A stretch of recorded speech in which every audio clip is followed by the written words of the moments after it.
En Nuncios Online presentamos la columna semanal Bienestar, Estar Bien, con la licenciada María Paula Sotano, con información, análisis y consejos vinculados al correcto cuidado de nuestra salud. La licenciada Paula es profesora y licenciada en Educación Física, también terapeuta nutricional integrativa y se dedica a la investigación, el tratamiento de enfermedades crónicas modernas, la restauración metabólica y estética con herramientas de nutrición con una sólida base científica. Esto es Bienestar, Estar Bien, con la licenciada María Paula Sotano.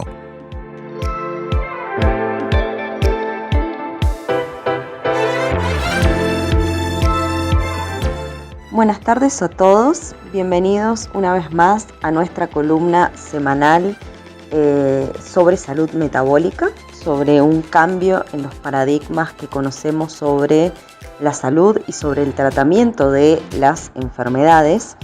Y esta es nuestra tercera columna. Quiero tratar de darles un orden a cada una de las columnas porque quiero que vayamos poco a poco con todos los factores que alteran el metabolismo y todo lo que tenemos que tratar, todas las posibles causas raíces que tenemos que abordar para la remisión de enfermedades, del sobrepeso, incluso para mantenernos en salud, para prevenir este tipo de cosas o este tipo de afecciones, de patologías.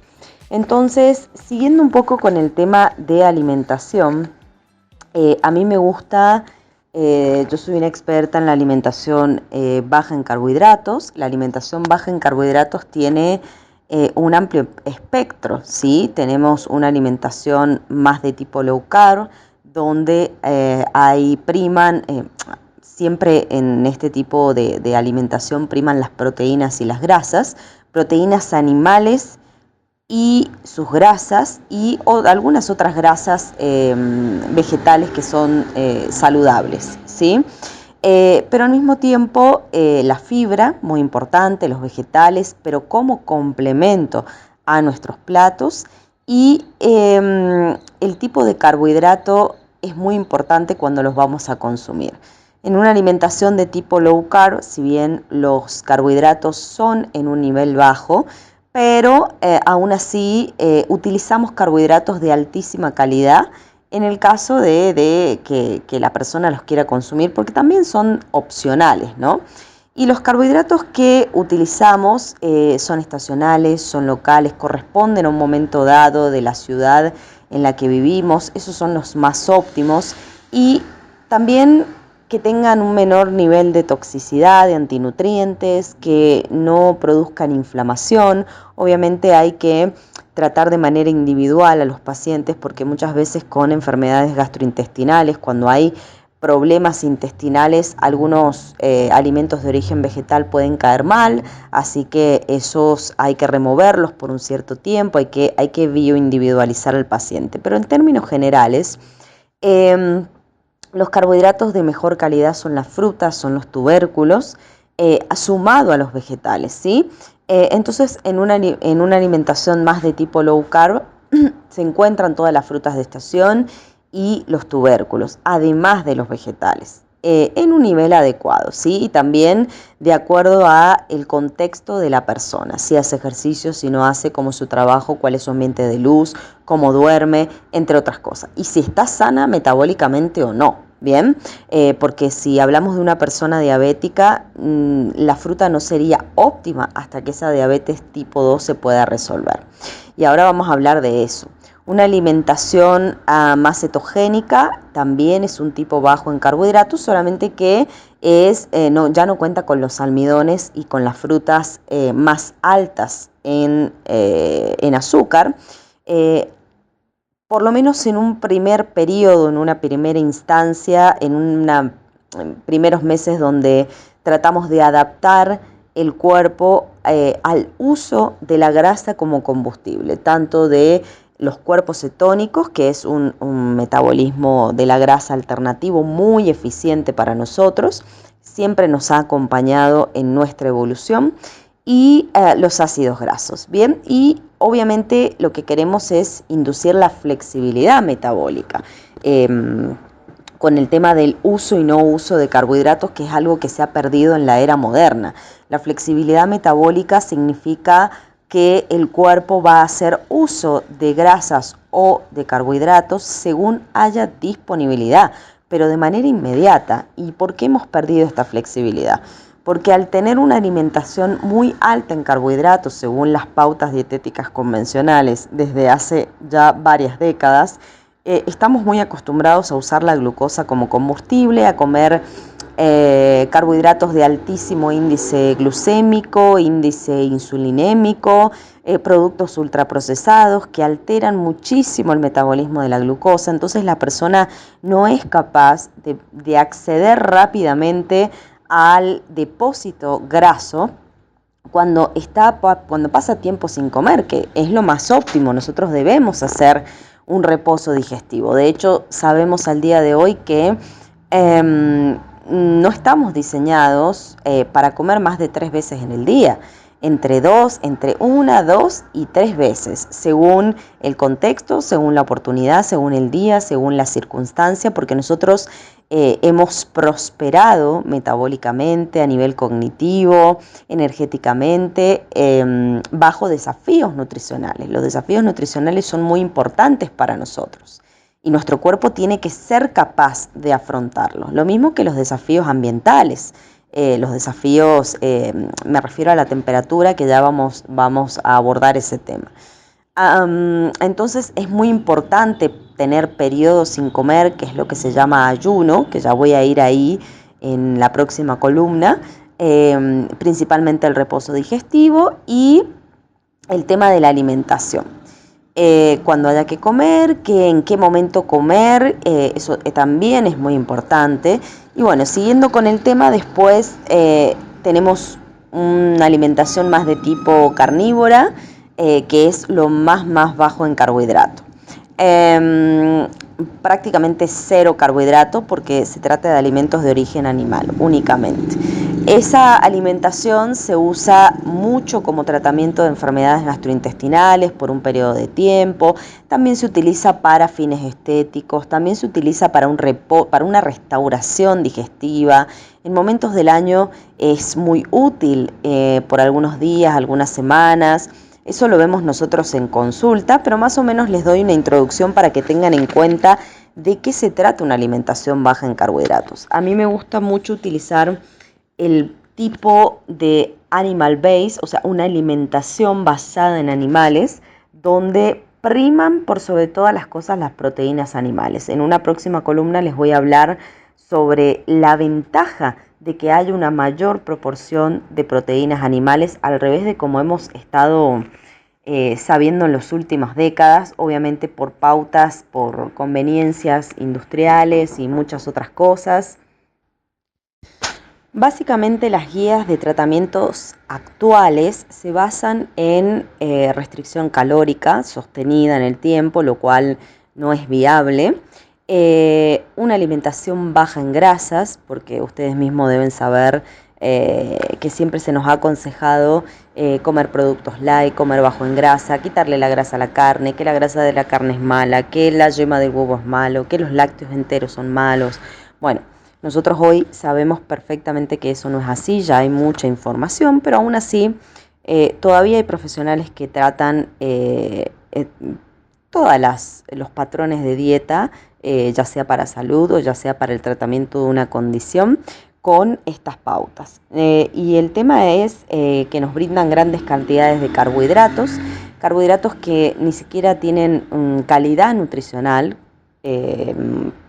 y la razón también es porque las grasas son mucho más calóricas, porque todo está basado en la restricción calórica, en un conteo calórico que al cuerpo no le sirve mucho, sino lo que le sirve más es el tipo de alimento, la calidad de la comida, la hora en que se come.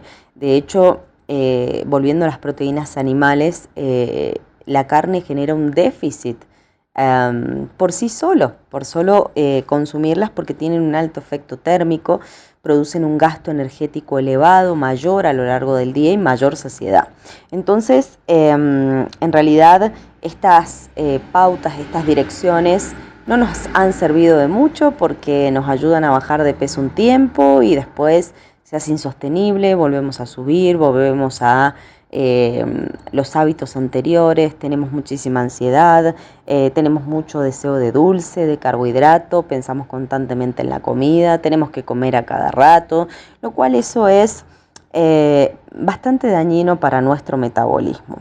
Entonces, acá que es importante, a mí me gusta mucho usar la alimentación baja en carbohidrato y tiene grandes resultados tanto a largo plazo, es sostenible a largo plazo cuando ya se logra la bioindividualidad de la persona y además tiene mejoras de manera inmediata. Tan solo el primer mes nosotros ya vemos muchísimas mejoras que ahora les voy a hablar.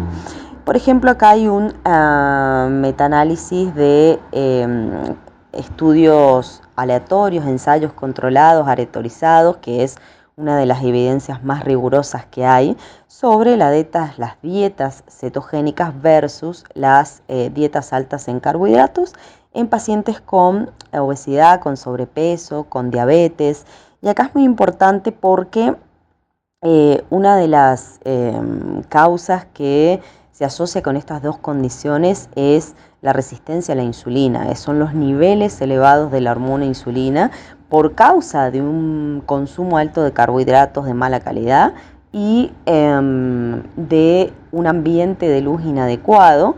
Ya les voy a comentar muy bien ese tema que es fantástico para mi gusto y es hasta muy importante, mucho más importante que la comida. Lo mismo que la hora en la que se tienen que realizar las comidas. Es un tema súper apasionante, ya lo vamos a ir aprendiendo.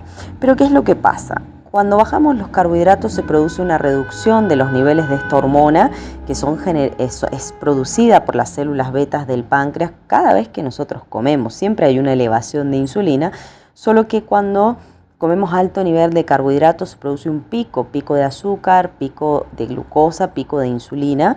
Y la insulina es encargada de llevar esa glucosa a los tejidos más metabólicos, a tejidos musculares, al hígado, al tejido adiposo. Y cuando hay una resistencia a la insulina, hay una resistencia a la acción de la insulina en estos tejidos. El páncreas responde con mucha más insulina y la insulina es una hormona anabólica, es una hormona de almacenamiento. Entonces, muchas veces sucede que empezamos a aumentar de peso y no sabemos por qué razón, porque también solicitamos estudios, no sabemos qué pedir y únicamente nos miden la glucosa en ayunas. Y la glucosa en ayunas puede estar normal simplemente porque hay una insulina más elevada. Muchas veces ese parámetro no se pide, no se conoce, entonces no conocemos la razón. Pero básicamente en pacientes de este tipo, cuando llegan pacientes con este tipo de patologías o con sobrepeso o incluso enfermedades, otras patologías asociadas a esta condición, un análisis muy básico que se debe medir para saber desde qué punto de partida, ¿no es cierto?, comenzamos, o sea, desde dónde comenzamos a nivel metabólico es la hemoglobina glicosilada, la insulina en ayunas, el péptido C, el perfil lipídico completo, marcadores de inflamación como PCR, homocisteína, el índice de sensibilidad a la insulina, por supuesto saber su peso, su circunferencia de cintura, la presión arterial.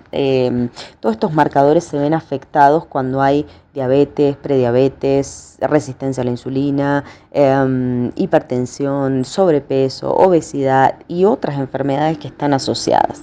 Entonces, acá lo interesante es que en este metaanálisis donde se evaluaron varios ensayos controlados, o sea, varios ensayos clínicos en humanos, demostraron que una alimentación cetogénica, por ejemplo, en términos de pérdida de peso, los pacientes tenían mayores probabilidades de pérdida de peso en comparación con los grupos controles, que los grupos controles tenían una alimentación alta en carbohidratos. Pero los hallazgos son los siguientes. Una dieta cetogénica desde 3 meses a 12 meses fue más efectiva para el control glucémico Es decir, hay una reducción significativa de la hemoglobina glicosilada y del índice de sensibilidad a la insulina, es decir, aumenta la sensibilidad a la insulina en los tejidos. Y esto es muy importante, sobre todo en pacientes diabéticos. Esto yo lo puedo corroborar con todos mis pacientes, que realmente de 3 a 6 meses nosotros logramos incluso revertimos sobrepeso y revertimos una diabetes. Yo tengo varios casos de esta manera, y casi siempre son la misma cantidad de meses como muestran los estudios cuando uno es bien constante con todos las indicaciones que prescribimos. Por ejemplo, de 4 semanas, o sea, el primer mes hacia los 12 meses se relaciona con ¿qué? Una dieta cetogénica o una dieta low carb también, con mayor pérdida de peso en pacientes con sobrepeso, obesidad, esto independiente si tienen diabetes, prediabetes o no. Puede suceder que no sea así, que simplemente tengan un sobrepeso, pero ya el primer mes ya se ve una pérdida de peso considerable. En un principio esa pérdida de peso abarca agua, abarca inflamación y puede abarcar algo de grasa corporal si nosotros hacemos realizamos o prescribimos herramientas que sean adecuadas, no solamente la alimentación.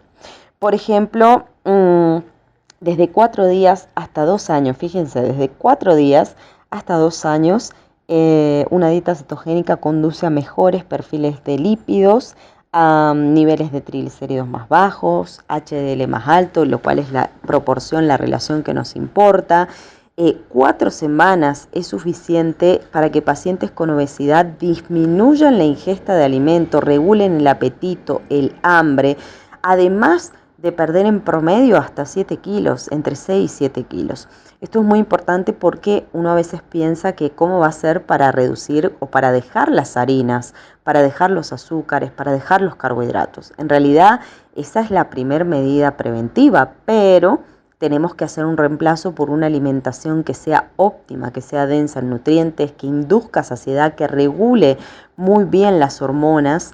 Y de esta manera los pacientes experimentan, incluso de forma subjetiva, que ya no tienen deseo por comer este tipo de alimentos, entonces la alimentación se hace mucho más fácil, hay una manera de comer muy rico porque nosotros tenemos que estar a gusto con nuestra alimentación.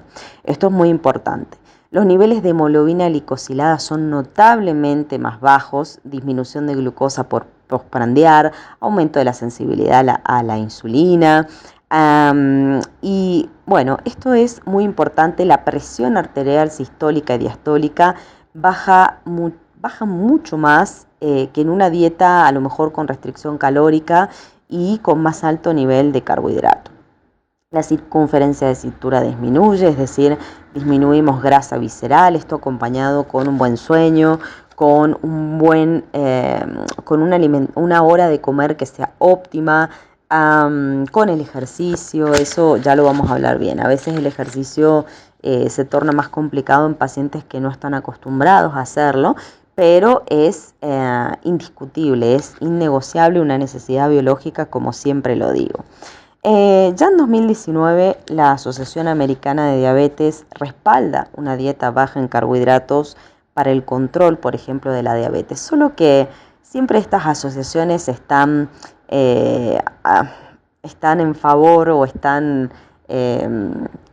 vamos a decir, tienen una asociación con las industrias agroalimentarias, entonces muchas veces la alimentación baja en carbohidratos que ellos prescriben en realidad no es tan baja en carbohidratos, pero sí, ¿qué se puede ver con esto? Que tan solo una disminución de los carbohidratos diarios ya mejoran los parámetros metabólicos, mucho más cuando nosotros quitamos los ultraprocesados de nuestra vida.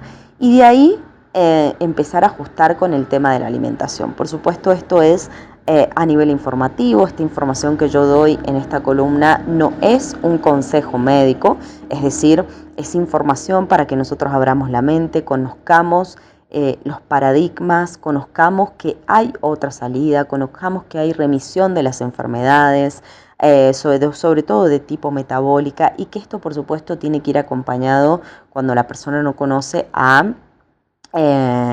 una consulta nutricional, una consulta integrativa. Entonces de esta manera podemos ver bien el contexto del paciente. Pero bueno, por el día de hoy quería darles esta información porque esto es algo que yo veo a diario con mis pacientes. Yo tengo muchos pacientes con sobrepeso, con obesidad, con diabetes, con resistencia a la insulina, y verdaderamente todo esto se revierte en el lapso. Por ejemplo, en el caso de una diabetes, es increíble cómo puede revertirse según el tiempo que lleve la persona, por supuesto, según el estilo de vida, según todos los ámbitos que se cambie del estilo de vida, la regulación del estrés y más. Pero yo tengo casos de remisión de diabetes entre 6 y 3 meses, entre 3 y 6 meses. También se puede perder peso de manera considerable si aplicamos las herramientas adecuadas, que yo más o menos les voy a ir hablando en esta columna cada semana, un poquito cada vez, porque hay mucha información y me gustaría que estén bien informados sobre este tema y con una nueva dirección, con una nueva mentalidad. Así que bueno, los dejo y espero que pasen una muy buena tarde. Hasta la próxima semana.